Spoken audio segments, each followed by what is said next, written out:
केंद्रीय वित्त मंत्री निर्मला सीतारमण ने वित्त वर्ष 2025-26 का आम बजट शनिवार को पेश किया। उन्होंने मिडिल क्लास को बड़ा तोहफा देते हुए 12 लाख रुपए तक की इनकम से टैक्स हटाने का ऐलान कर दिया है। इसी दौरान उन्होंने बुजुर्गों को राहत देते हुए अब 1 लाख रुपए तक टैक्स डिडक्शन की बात कही है। इससे पहले ये सीमा 50,000 रुपए पर थी। निर्मला सीतारमण ने कहा कि टीडीएस के लिमिट में बदलाव किए जाएंगे ताकि इसमें एकरूपता लाई जा सके। सीनियर सिटीजन्स के लिए टीडीएस में छूट की सीमा को 50,000 से बढ़ाकर 1 लाख रुपए किया जाएगा। किराए से होने वाली आमदनी पर टीडीएस में छूट की सीमा को बढ़ाकर 6 लाख रुपए किया जाएगा। इसके अलावा आरबीआई की उदाकृत प्रेषण योजना के तहत प्रेषण पर सोर्स पर टैक्स कलेक्ट करने की सीमा 7 लाख से बढ़ाकर 10 लाख की जाएगी। हालांकि नॉन पैन से जुड़े मामलों में हाई टीडीएस के प्रावधान लागू किए जाएंगे। साथ ही अपडेटेड रिटर्न दाखिल करने की लिमिट को 2 साल से बढ़ाकर 4 साल किया जा रहा है। बता दें कि टीडीएस यानी टैक्स डिडक्टेड एट सोर्स एक ऐसा तरीका है जिससे सरकार सीधे इनकम सोर्स से टैक्स कलेक्ट करती है।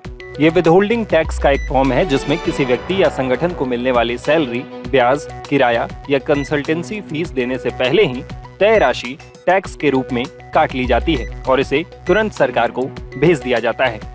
टीडीएस सरकार के लिए टैक्स कलेक्ट करने की प्रक्रिया को सरल बनाता है और टैक्स चोरी को रोकने में भी मदद करता है। टीडीएस इंश्योरेंस से मिले कमीशन, ठेकेदारों को किए गए पेमेंट, ब्रोकरेज कमीशन और प्रोफेशनल सर्विसेज की फीस पर लागू होता है। इसके अलावा राष्ट्रीय बचत योजना और कई दूसरे तरह के इनकम सोर्स से हुए पेमेंट पर भी टीडीएस लगता है।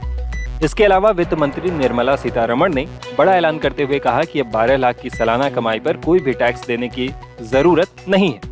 ये बदलाव न्यू टैक्स व्यवस्था के तहत की गई है। इससे पहले 7 लाख की कमाई पर कोई टैक्स नहीं देना था। वहीं स्टैंडर्ड डिडक्शन को 75,000 रुपए ही रखा गया है। ऐसे में देखा जाए तो 12,75,000 रुपए पर अब कोई टैक्स देने की जरूरत नहीं होगी।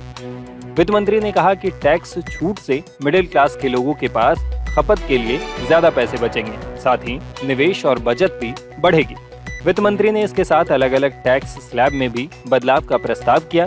इसके तहत अब 4 लाख रुपए सालाना आय पर कोई कर नहीं लगेगा। 4 से 8 लाख रुपए पर 5%, 8 से 12 लाख रुपए पर 10%, 12 से 16 लाख रुपए पर 15%, 16 से 20 लाख रुपए पर 20%, 20 लाख रुपए से 24 लाख रुपए पर 25% और 24 लाख से ऊपर की सालाना आय पर 30% कर लगेगा।